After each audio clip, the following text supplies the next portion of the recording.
Us for the release of the MAS annual report in person. It's been 2 years. This year, I will focus my remarks on inflation. It is the key macroeconomic challenge facing the global economy, affecting countries ranging from the United States to Sri Lanka, as well as Singapore. The IMF's latest projections for global inflation in 2022 is 7.4%. This would be the fastest rate of inflation in 25 years. Inflation is a pervasive economic ill. It affects everyone. The lower income groups in particular are vulnerable. And inflation, of course, is uppermost in the minds of many Singaporeans. I will cover 4 themes on inflation, both globally and in Singapore. 1, inflation is being driven by both supply and demand factors. 2, taming inflation will mean a slowdown in economic growth. 3, a multi-pronged approach is needed to deal with inflation. And 4, managing debt amid rising interest rates and inflation is critical. I will then briefly touch on 3 other issues which are also of great interest, but MAS will cover these issues in great detail in the coming weeks and months. So I'll touch on very briefly developments in the crypto ecosystem, 2, Singapore's financial sector strategies and performance, and 3, positioning the financial sector for sustainability. And of course, before I close, I will briefly report MAS's financial performance. So let me begin with inflation. It is important to understand the nature of the inflation problem the world is facing. We are seeing a surge in inflation globally because a robust demand recovery post-COVID has run into supply-side frictions and more recently, war-related disruptions. Even before Russia attacked Ukraine, inflation was beginning to rise. The global economy in aggregate had recovered its COVID-induced losses by Q1 of last year. Inflation readings in the advanced economies began to run ahead of forecasts during the second half of last year. The post-pandemic rebound in demand on the back of substantial fiscal and monetary stimulus was stronger than expected. The key source of inflation pressures now in most advanced economies is labor market tightness. There has been a marked increase in the demand for labor against a decline in labor force participation that occurred during the pandemic and has not recovered fully. Wage increases have exceeded productivity gains, fueling price pressures. Globally, economic growth is slowing but remains intact, at least for this year. Rising inflation has no doubt dented business and consumer confidence, but not yet to a degree that would lead to a severe downturn this year. In the United States, pent-up consumption demand remains resilient on the back of strong employment and wage growth, and strong household balance sheets offering some buffer against the squeeze on real incomes from higher prices. In Europe, while higher utility costs are exerting a significant strain on households and firms, savings accumulated over the past few years will buffer consumption. In China, growth has slowed in the face of mobility restrictions imposed in line with the zero-COVID policy. But inflation is not a problem, and there is sufficient policy space to support growth. And in emerging Asia, where the uptick in inflation has been more recent and less sharp, the lifting of mobility and travel restrictions is likely to spur a recovery in demand and possibly some price pressures. Demand pull price pressures have been accentuated by a variety of supply-side disruptions, worsening inflation. Supply chain frictions actually began to emerge in the second half of last year, even before the Russia-Ukraine conflict. Intermittent movement restrictions in various economies caused bottlenecks across production chains, for example, by interrupting freight handling in major ports. The most significant supply shock has, of course, been the Russia-Ukraine war. Russia and Ukraine are major producers and exporters of oil and gas and a variety of food grains and commodities. The disruption to these supplies has sparked inflationary effects across the world.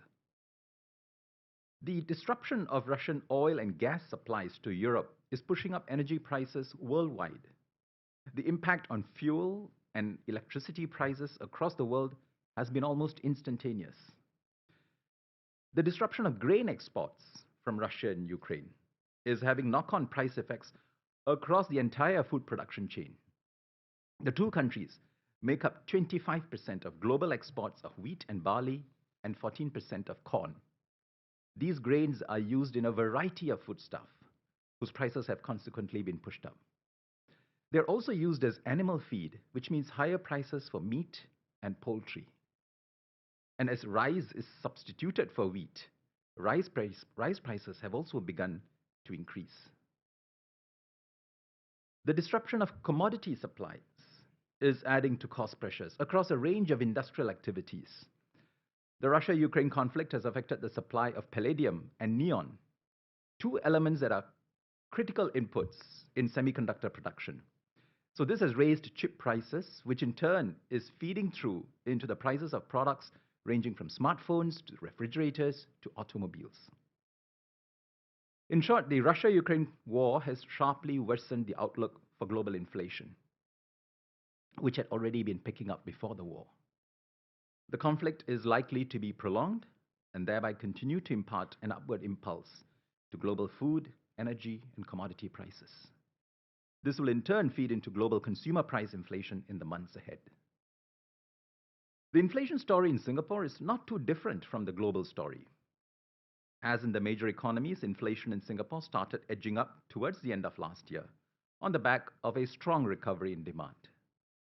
The Singapore economy grew by a robust 7.6% in 2021, and the labor market returned to full employment.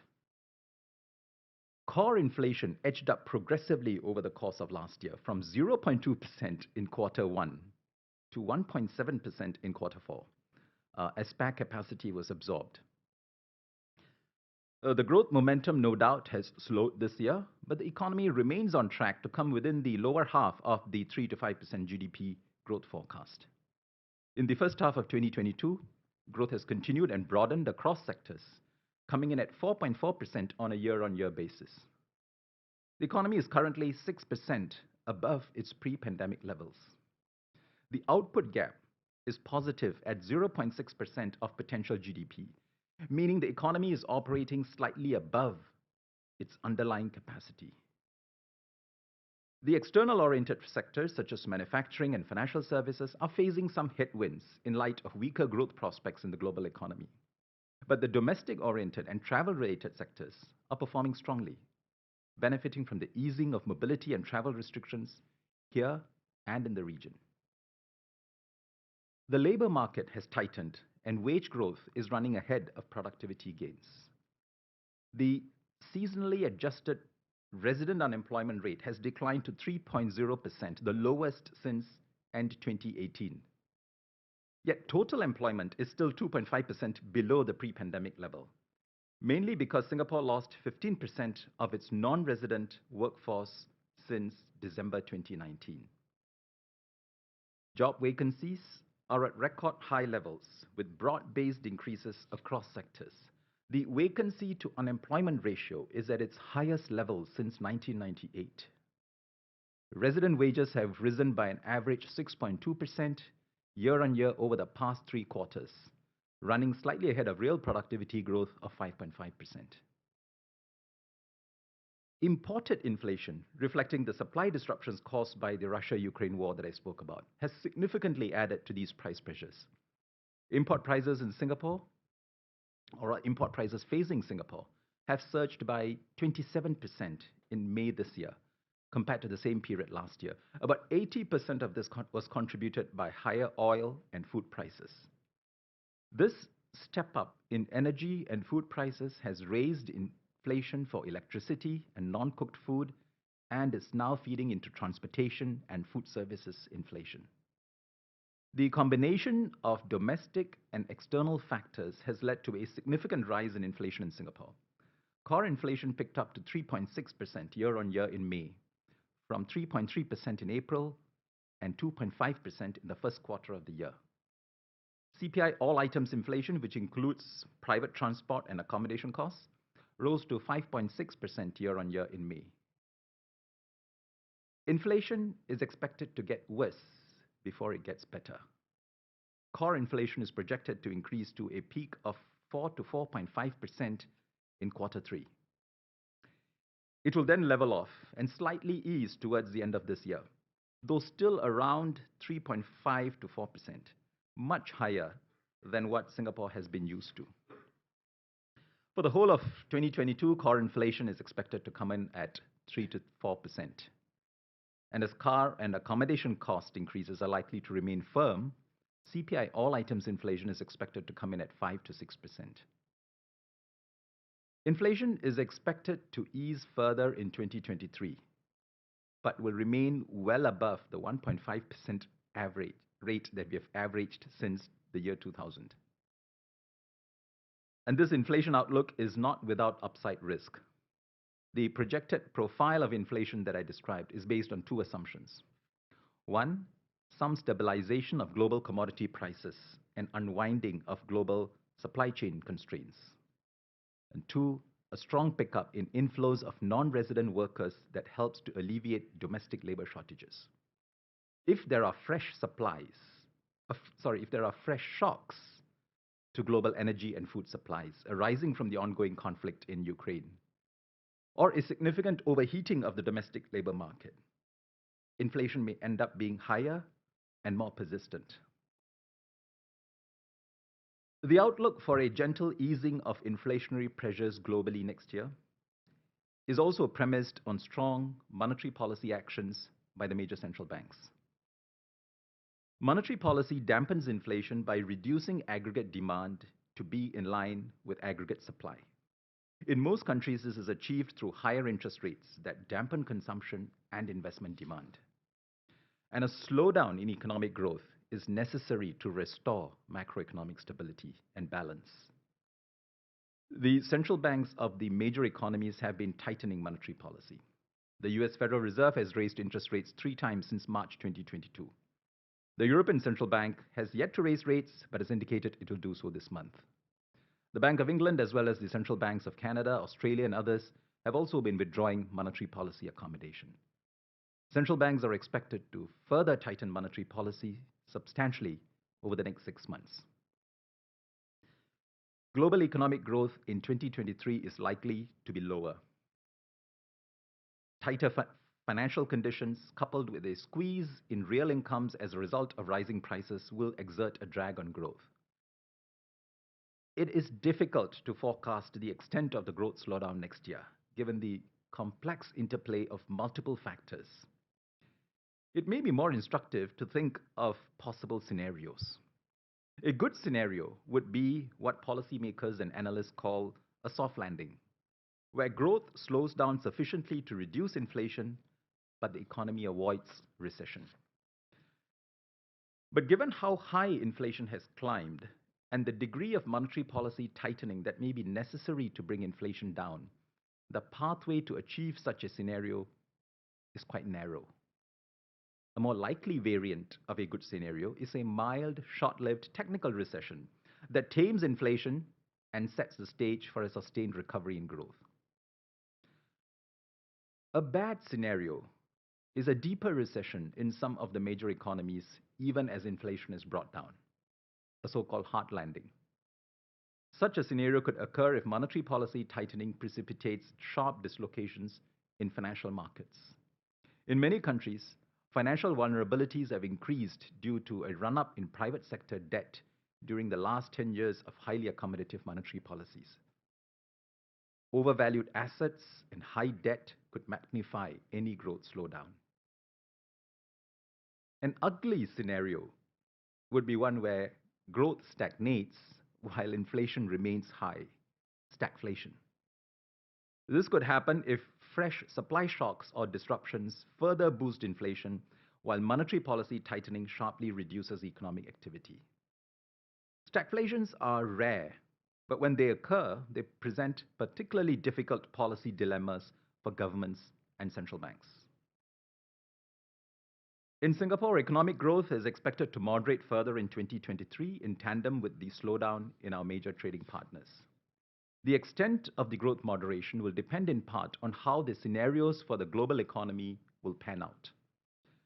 As of now, we expect neither a recession nor a stagflation in Singapore next year. But there are considerable downside risks in the global economy which will affect us and which will bear close watching. Dealing effectively with inflation requires a multi-pronged approach. Monetary policy to directly dampen inflation, fiscal support to help vulnerable groups cope with inflation, and sound labor market adjustments to prevent inflation becoming entrenched. First, monetary policy to directly dampen inflation. Singapore's monetary policy is centered on managing the exchange rate of the Singapore dollar. When inflationary pressures build up, MAS allows the trade-weighted exchange rate to appreciate further. A stronger exchange rate helps to directly reduce imported inflation as well as restrain export demand, providing relief to labor market pressures. MAS has been proactive in tightening monetary policy in response to rising inflationary pressures, tightening policy 4 times in the last 9 months. In October 2021, MAS slightly increased the rate of appreciation of the trade-weighted exchange rate policy band as a preemptive move when core inflation picked up from 0.7% in quarter 2 to 1.1% in July-August 2021. So inflation was just 1.1% where we started moving. MAS was in fact one among the earlier central banks in the world to begin normalizing monetary policy. In January 2022, MAS added slightly to the rate of appreciation of the policy band in an off-cycle move to lean against gathering inflation momentum. But this was still before the outbreak of war between Russia and Ukraine. In April 2022, MAS recentered upwards the exchange rate policy band and further increased its rate of appreciation. This was in view of a fresh impulse to inflation arising from shocks to global commodity prices and supply chains in the wake of the Russia-Ukraine conflict. And last week, in another off-cycle move, MAS again recentered upwards the exchange rate policy band to lean against price pressures becoming more persistent. The appreciation of the exchange rate to date has begun to restrain inflation slightly. The trade-weighted exchange rate has appreciated by close to 4% compared with the beginning of October last year, acting as a filter against rising import prices. Domestic consumer prices have not risen by the same extent as that in the major advanced economies or global commodity prices. Year to date, the US and Eurozone have seen inflation rising to record highs of 8.2% and 6.8% respectively. Singapore's headline inflation has been 5% year to date. The effects of MAS's 4 monetary policy tightening moves are still working their way through the economy and will continue to dampen inflation over the next 12 months. The appreciation of the exchange rate is estimated to dampen core inflation by 0.9 percentage points in the second half of this year. And over 2022 to 2023, the 4 tightening moves to date is estimated to restrain core inflation by an average 1.2 percentage points each year. But monetary policy should be applied in a balanced and calibrated manner and not seek to completely offset inflation. Strengthening the exchange rate to try to fully offset the impact of global prices runs the risk of sharply curtailing growth and creating unemployment. It is important to understand the global nature of the price pressures we are facing. When there is a pickup in global food and energy prices of the magnitude we are seeing today, it is not possible to completely insulate the domestic economy from these increases. This brings us to the second component of Singapore's approach to inflation: fiscal support to help vulnerable groups cope with price increases. The government has stepped in forcefully to support vulnerable groups who are less able to bear the sharp price increases. Fiscal support has been proactive, beginning with a budget statement in February 2022 to the $1.5 billion support package announced last month. Measures include cash grants, rebates, cash grants for lower income households, rebates on utility bills, and other measures to help those who are disproportionately affected by higher prices. The government has been careful that fiscal support does not add stimulus to the economy that could exacerbate inflationary pressures. A period of inflation is not the time for expansionary fiscal injections that could add to tightness in labor, land, and product markets. Fiscal support has therefore been targeted at the more vulnerable groups and designed to avoid stoking inflation or distorting price signals. And the government has given the assurance that if the inflation situation worsens significantly, it will be prepared to do more. The third component of an integrated approach to inflation entails sound labor market adjustments to prevent inflation becoming entrenched. Now, these include 1. Relieving labor market tightness through a resumption of inflows of non-resident workers, and 2. Responsible wage settlements that help to restore workers' purchasing power, but without setting off a wage price spiral. The ongoing expansion in labor supply should provide some relief to labor market tightness. The relaxation of our border restrictions and resumption of foreign worker inflows should help to moderate labor cost pressures. To prevent a further buildup in labor cost pressures, it is important that the inflow of non-resident workers continues unimpeded. The risk of a wage price spiral is contained for now, but bears watching. A concern in several advanced economies with some degree of wage indexation is that wages and prices start chasing each other and inflation gets worse and more entrenched. If real wages increase faster than real productivity, the increase in unit labor cost will lead to firms raising prices to protect their margins, setting off a second round of wage increases and a wage price spiral. Automatic wage indexation is rare in Singapore, and the pass-through from prices to wages has been historically weak. Nonetheless, the risk of a wage price spiral cannot be discounted, especially in the context of a tight labor market and high inflation. To contain the risk of a wage price spiral, it is important that real wage growth not exceed real productivity growth on a persistent basis, and firms do not pass on in prices the full impact of wage cost increases. One of the key challenges posed by the combination of rising prices and rising interest rates is the burden imposed on debt servicing.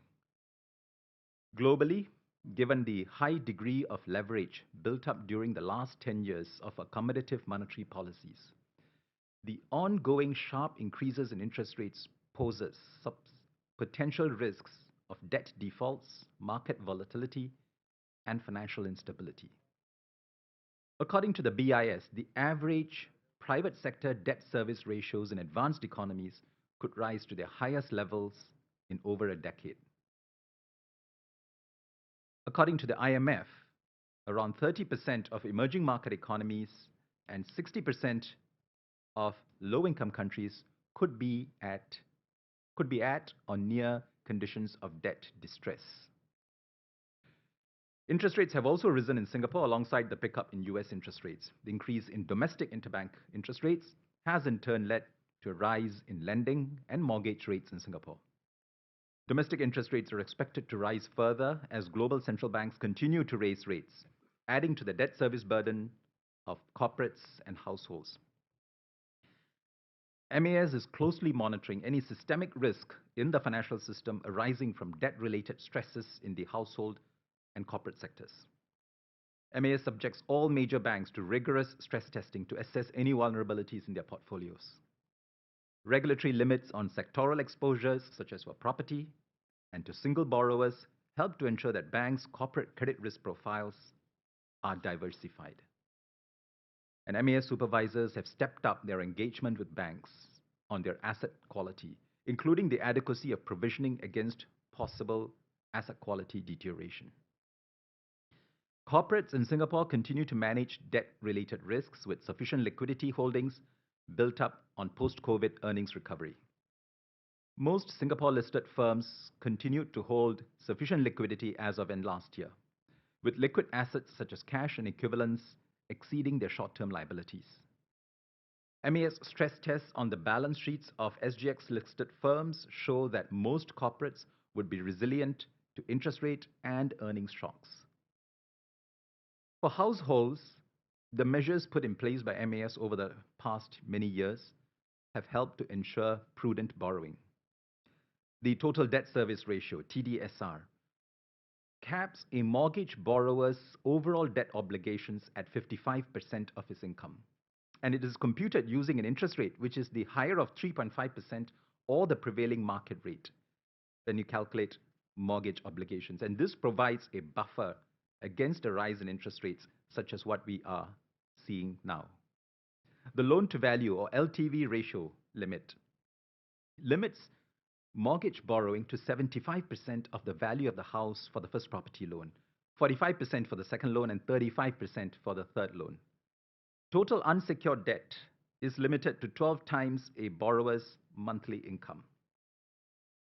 Taken as a whole, Singapore has among the strictest limits in the world on household borrowing. So the household debt situation in Singapore remains generally healthy.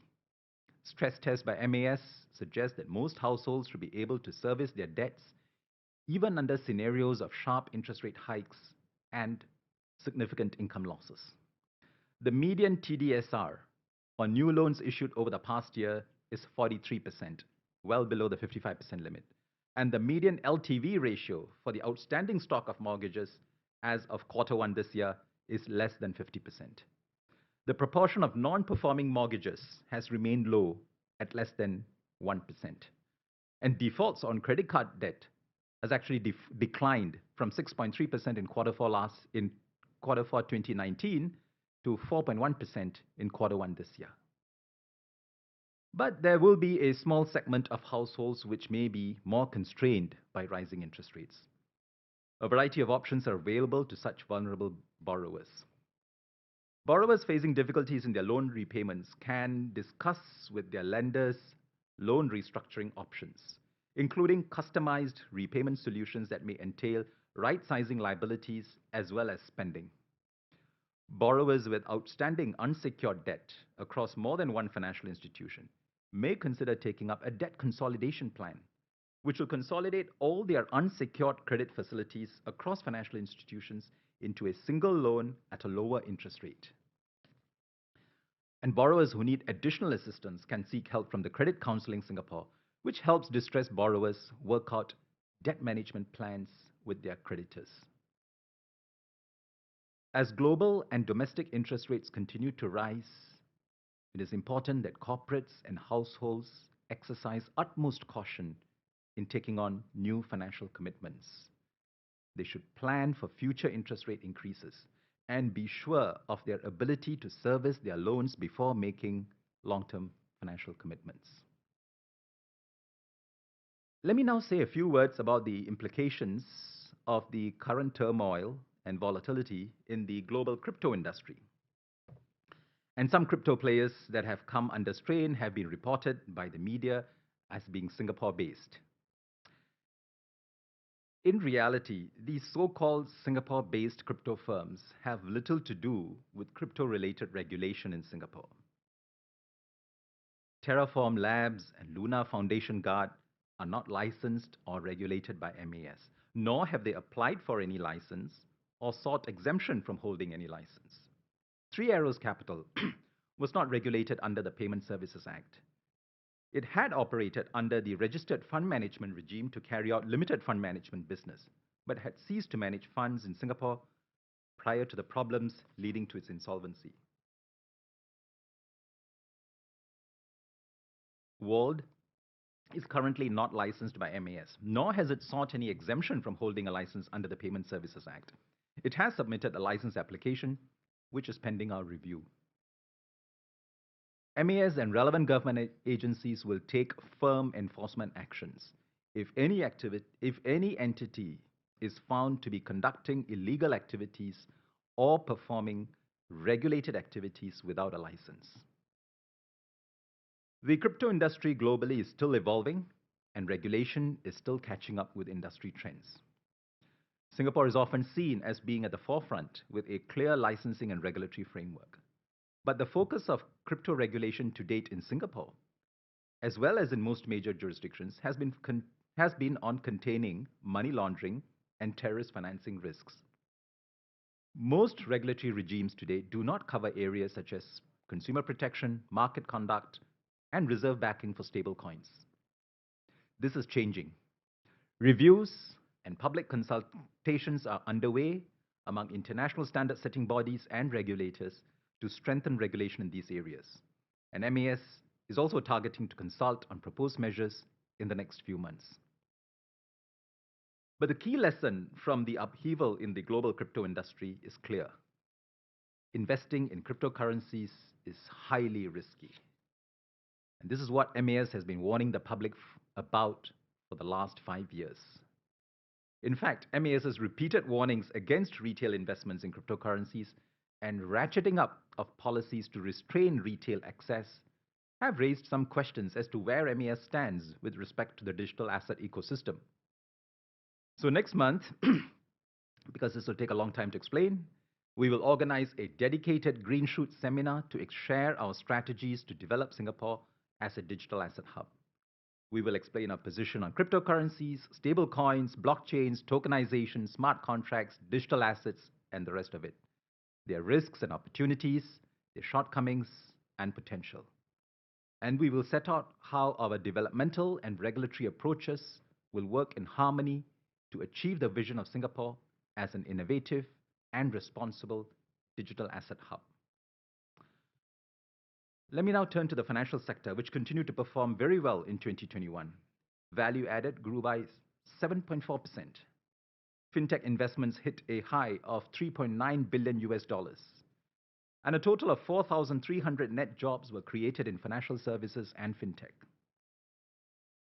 The global financial landscape has continued to transform.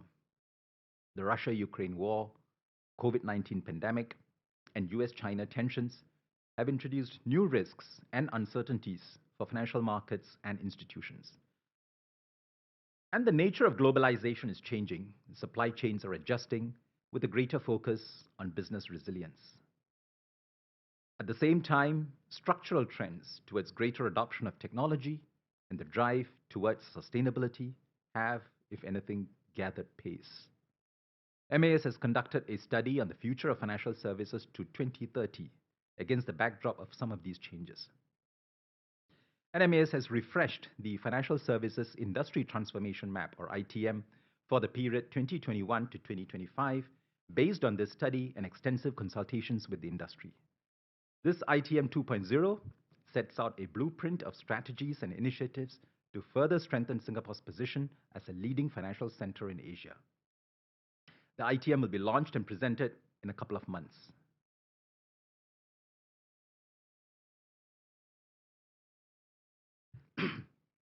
MAS will release next week its annual sustainability report, detailing the progress made by the Singapore financial sector in the journey towards greater sustainability.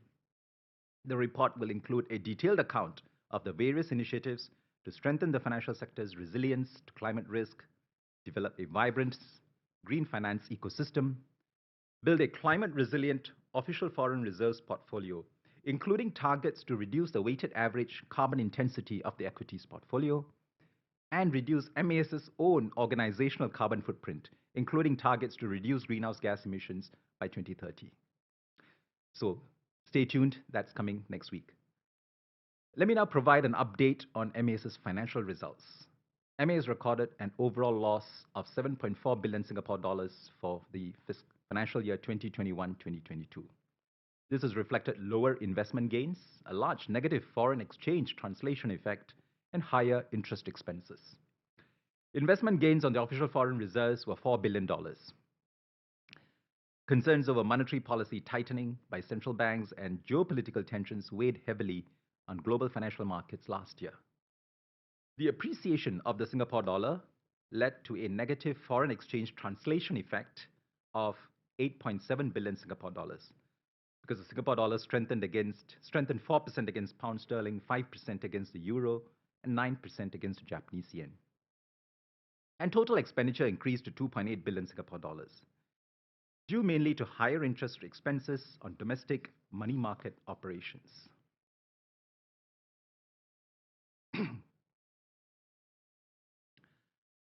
In conclusion,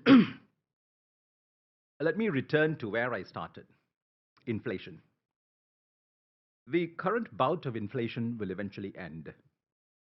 The question is, how long will it take, and how much will the economy have to slow down?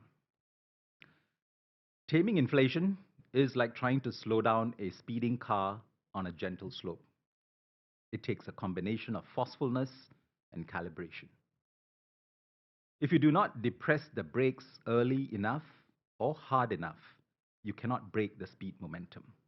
Likewise, monetary policy has to act early and decisively. But if you jam the brakes too hard, the car may skid or even topple over. The economy may go into a recession. So you have to pump the brakes progressively to gradually slow down the car to a more sustainable cruising speed.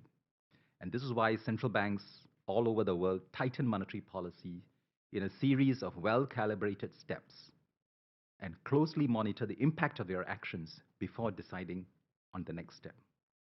And that is exactly what MAS2 is doing, which is also why we're not going to say anything about what we might or might not do in October. Thank you very much.